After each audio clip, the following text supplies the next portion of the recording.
and don't mind me.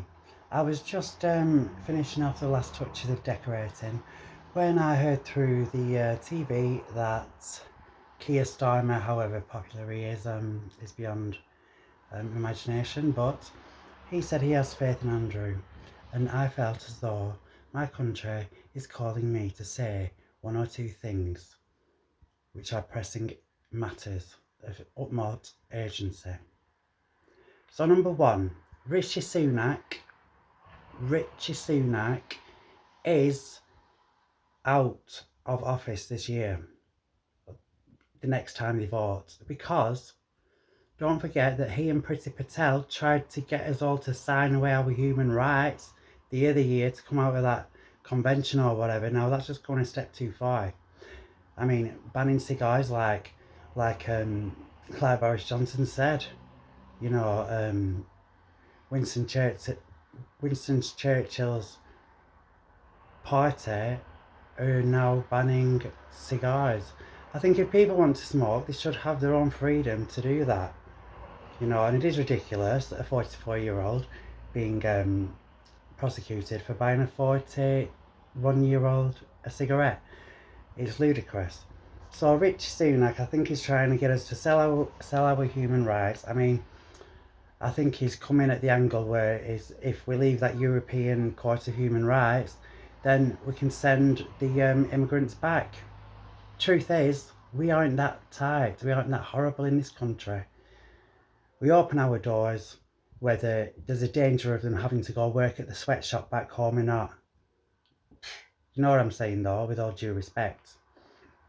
I think if we came out of the European Union rights of human rights and that, I think that'd be a really bad move. I think the next step, they would be banning all sorts from us. You know, they'll be stopping us worshipping wherever and, just ridiculous stuff. And to be honest, this tax on things that are bad for you, like cigarettes, is ridiculous. It is absolutely ridiculous. Now, I think, and it's just contradictory. Where would you get all that tax money from? Where's all our tax money going now? I've heard today that we're sending money to countries that don't even need it. And even if they did, we shouldn't be fucking providing it. Pardon my French, not what he say. But money to China, even Iraq, we're giving all these people money and we are slowly becoming a third world country. I mean, it's like Beirut, just looking at the time marks in the road and that. I mean, it's disgraceful. Look after yourself before you look after others. And also, remember who dug the well when you're drinking of the water. All right? So, Rishi Sunak, you're just a joke. That flag's a joke. You're a joke. And your whole party needs to be out of office. Now, what we require of a decent government is one that is fair. You might take your mandate or whatever it is to King Charles, when you're doing all that crap. But let me tell you, you ain't passed my approval. And I think Theresa May and her government really, they were put on the spot. You know what I mean? But you lot, you've had time.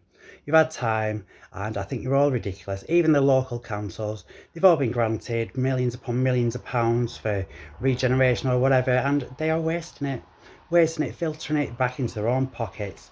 Now, these might not be corrupt. They might not see themselves as corrupt people just because they siphon a few 100,000 into their own personal pockets. There are worse people. Yeah, there are worse people. But that's not my point anyway. And I also call for every country and city to be peaceful. You know what I mean? It's not hard. You're all acting like you've got no past history experience in the matters. You are all being foolishly and fundamentally, detrimentally and devastatingly destroying the whole planet as a whole. And every single one of you that is not peaceful are all guilty as charged. And I don't see why this is all going on. But that's what I say. All right, and I feel like I should have said that, all of it. And you want to know more, check out all the news channels. But I have been Andrew John Connor Holden, reporting for today from Accrington, Scotland, USA. Hi. Eagle Airways. It's real high.